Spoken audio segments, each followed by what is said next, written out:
Good morning to you. How are you? Hi, good morning. I am well. Great. How are you? You're looking good. Thank you. It's just, a bit of traffic issue here and there. But I'm well. Yeah, sometimes happens. I like what you're wearing too. Thank you too. Okay, so with some 26 minutes after 6, we'll check out what is making headlines in some of the newspapers. Roland is going to do that. And I will take you around some news portals to find out what they are reporting this morning. Okay, so we have to look at what the stories are as they've been summarized on My Joy Online. And so we have some of them here. You can see Daily Graphic says 2 Ghanaians join ISIS, and the National Security Coordinator has so far confirmed that 2 Ghanaians have joined the terrorist group Islamic State of Iraq and Syria, ISIS. Shraj Probe Committee to present reports next month, and a 5-member committee investigating a complaint of abuse of office against the suspended Commissioner of the Commission on Human Rights and Administrative Justice, Ms. Loretta Lamte, is set to present its findings later in the September period this year. NDC stalwarts pick forms to contest primaries, and aspiring candidates of the NDC, they've begun picking forms. That one we all know generally. On the front page of the Daily Guide, we have Tema Girl joins ISIS, and we have a Ghanaian female, Shakira Mohammed, also joining the ranks of the terrorist organization Islamic State in Syria and Iraq. And so far, we're also being told that there's no bill for Eko Micah. And Accra Circuit Court Thursday denied a bill request for Lester Eko Micah, president of the Ghana Music Council, on trial over narcotics-related charges. EPA warns concrete company over pollution. Resident of SDA, suburb. I used to live close to this very community, a suburb of Adenta, and it is in the Greater Accra region, are groaning with pain over excessive noise and dust being generated by a concrete manufacturing company in the area. On the front page of the Weekend Finder, we have Assembly election faces low turnout, and already we know that it's likely to be, if not been enjoined already, a number of court cases that are likely to plague the district level elections, so to speak. Abortion, married woman top list, or married women top list, if they're using it as a form of family planning. I shouldn't be a bad thing at all. No, but that's not good. Use it as a form of family planning. I think that's dangerous. Really? If there are other methods to prevent the pregnancy in the first place. Well, if you don't think so? No. If the pregnancy comes, yes. And I don't want it. I already have children. Why not? But I'm saying that, so once you make up your mind that you don't want any more children, why don't you be on a family planning method that will prevent you from getting pregnant in the first place? That's just what I'm saying. There are mixed reactions to using the methods that you talk about. People's bodies and hormones tend to react differently to the family planning method. Yeah, they say you have to keep trying. You have to keep moving from one method to the other until you find one that is absolutely suitable for your body. So you keep trying, Right.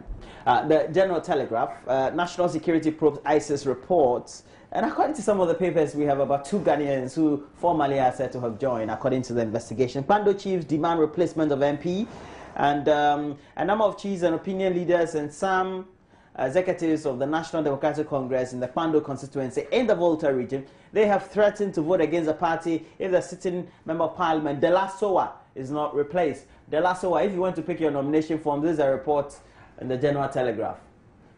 Newspaper reports. Sometimes they can cause them. De La Soa, please mind.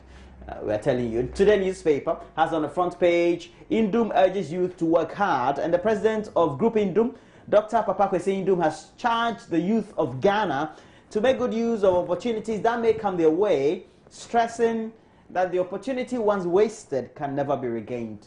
That is true. Dr. Papa Kwesi Indum. That's true. Really true.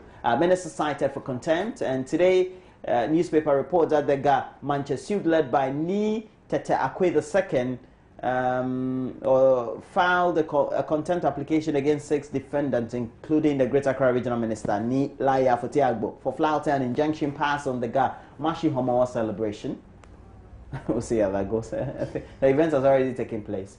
BNFT. Banks face customers betrayal. PwC banking survey. We also have that report saying that universal banks that are yet to adopt relevant technology and innovative banking solutions could be facing an increased risks of losing their customers to rival banks that are more IT inclined. The PwC 2015 banking survey has revealed, for example, I love one particular bank I'm on. I don't mind the charges they'll charge me each month because they're very much IT compliant. They have an app for me. They give me an SMS, internet usage. It doesn't come with extra cost, or you don't mind? I don't mind. It comes with extra cost. Once those services are consistent. I love it. It just, the swag of having all those things around. Yeah, like a typical customer. ECG bills, prepaid meter users, and ECG consumers, that is, their customers on prepaid metering platforms being served with bills by the electricity company of Ghana. Really, I haven't seen that. I'm using prepaid, and they are demanding full payment for alleged arrears as a result of the technical failure some existing prepaid meters. Yes. Okay, hang on. Whose fault would that be? That would be ECG's fault. Yeah. So. But sometimes they have some rates, some ratios that they tend to do the equations for and do the calculation. So, for example, if you've been using electricity without metering for some time, they have some bulk charges they'll give you. Yeah, that's understandable. But if you say that I am on prepaid, but because of your own failure, it's not been working. I have arrears to pay. Yeah, so I think customers also can take ECG on. Then it has to be very flexible payment. If I can pay 1 CD a day or a month, allow me, because it's not my fault. Hey, I know my rights, people. I know my rights. All right, and former president pushes for private sector exports, and former President John Ejekum Kufuor, and we really cover this, and you had George Biafi asking the questions there, urging government and entrepreneurs to focus more on driving the agenda of private sector export to save the country from over-dependence on imports.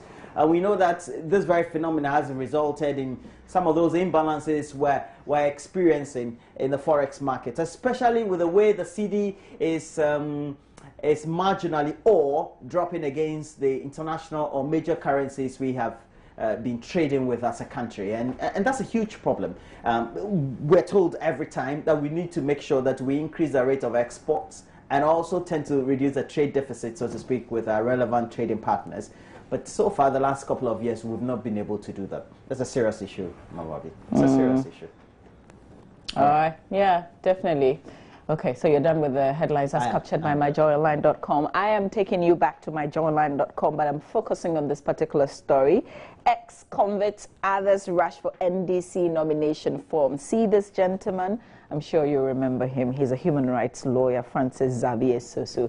He is also standing. So the race for the 275 parliamentary slots of the NDC appears to be making nonsense of the tireless claims by MPs that the job is simply a thankless tedium. Scores of people, especially young men and women, are scrambling for nomination forms to contest in the NDC's November 7 parliamentary primaries. I think the shockers, if you go on to read, they will tell you some of the names and some of the shockers. And let me just quickly run you through a few if you haven't heard already.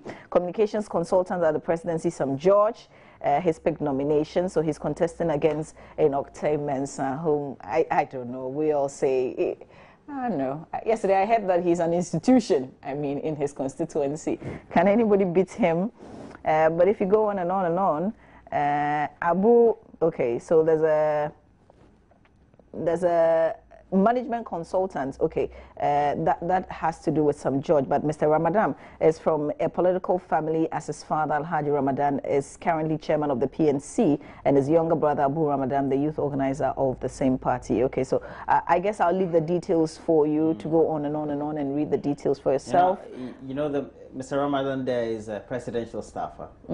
His brother is a member of the PNC. His sister is the wife of the vice presidential candidate of the MPP. It's an interesting part. So that's one family. I'm just wondering, like this weekend they go for a family gathering. There will be NPP. And let's say there's news file. What would they be talking about? That would be interesting. I would love to be in a family. But you know, we already have the Jinapos. One is MPP, one is NDC. I think it's nice. I think it won't be bad if my brother is one party and I'm the other, or my sister is. Yeah, it will be interesting. I think it brings a lot more diversity. Yeah. And so you people will have a lot more issues to congregate around, and also have a lot more issues to be very much divergent on. If they don't take it too far, though. Yes, for siblings, I don't think they can take it too far. I think you can say that also of the Amatefius. You find NPP and NDC within the same family. As well as the Alajite family as well. See? Yes. Amazing. All right, let me move on to City FM Online. I picked the story. I'm confident EC will compile new voters register. That's according to Nana Akufo-Addo. Just a bit for you. It says that the MPP's presidential candidate is confident the Electoral Commission will compile a new voters register before the 2016 elections. Nana Akufo-Addo believes a new register will make the results of the 2016 elections credible. You already know from the earlier news that we brought to you that they are now seeking international support for a new register. We'll see how that goes. Let me take you to the Ghana News Agency. We're told robbers ransacked Cape Coast DVLA offices. This is not good news at all. Robbers broke into the Central Regional Office of the Driver and Vehicle Licensing Authority in Cape Coast at dawn on Thursday and made away with a cash of 3,000 Ghana cedis and a power bank. The robbers, 7 in number, ransacked the offices of the accountants but were unable to steal anything from the regional manager's office, we're told. Okay, I'll take you to the BBC because there's a very worrying story. But let me do Adom FM Online just before we go to the BBC. And GJA is useless, Adom FM's Efia Pokia has said. And then you'll find the GJA president there in the story. It's because of something that he said. If you like, in support of what the presidency or the chief of staff told him with regards that accident involving the presidential press corps reporters, where we lost, sadly, a News Times reporter. It's more of he's taking the side of the narration given to him by the chief of staff.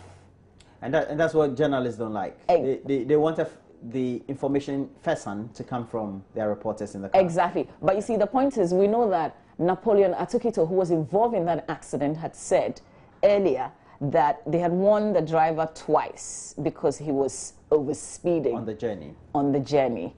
And everybody thought that, hang on, before GJA president takes sides, let's hear what the police would say. Instead of say, oh, you heard the chief of staff told you this and that, so you kind of like believe that because you think it's contradicting what Atukito had said before. And I think that, let me just use this, the annoying bit is the fact that he said, oh, they said Atukito was even sleeping, so he couldn't have, hello, I mean, you're giving too much. Just keep quiet. Let the report come out, and as GJA president, because editors are supposed to take the sides of their reporters. You're supposed to trust your reporter, first of all. I mean, he or she brings you the story from nowhere, and you have faith and trust in what he or she has brought to you, that you publish it and put your organization's name on it. So at all times, you've got to, first of all, I think, agree with your reporter or trust your reporter. My issue is this. If we seem to be having a lot more problem with the GJA and what its leadership said, but what about the responsibility of the various news houses too that tend to send their reporters to the presidency?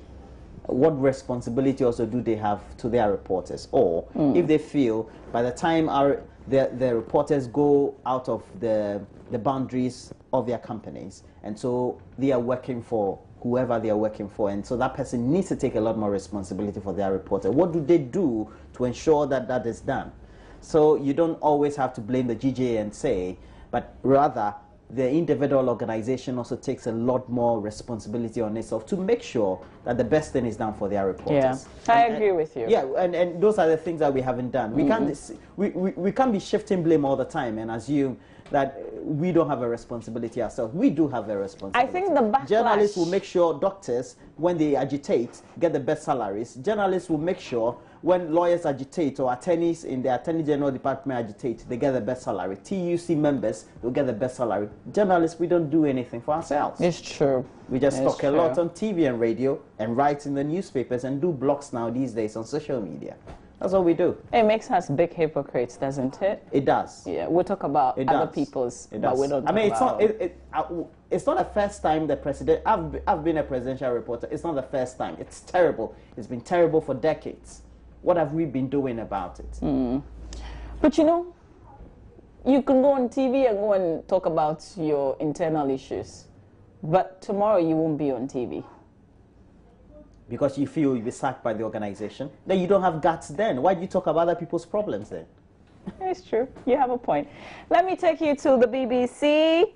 And migrant crisis, Libya boats capsize off Zuwara carrying hundreds. This has become, you know, like a weekly ritual. Some persons trying to cross the Mediterranean, trying to reach Europe, and then dying in the process. We're told that hundreds of people are feared dead after 2 boats carrying up to 500 migrants capsized off the Libyan city of Zuwara. Residents and officials have said the first boat, which signaled for help early on Thursday, had nearly 50 people on board. The second overcrowded boat, which sank much later, had about 400 passengers. But that's not all, because there's another story that's coming out, and I'm pulling it up right now for you. It's become the latest breaking news, really, where more than 70 bodies were found in Australia lorry.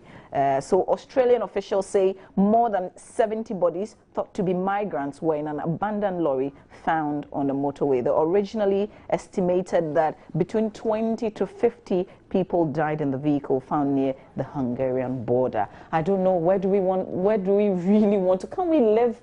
But then again, when you talk about Libya, how can you live in Libya when Libya is not livable, if I can put it? People are desperate.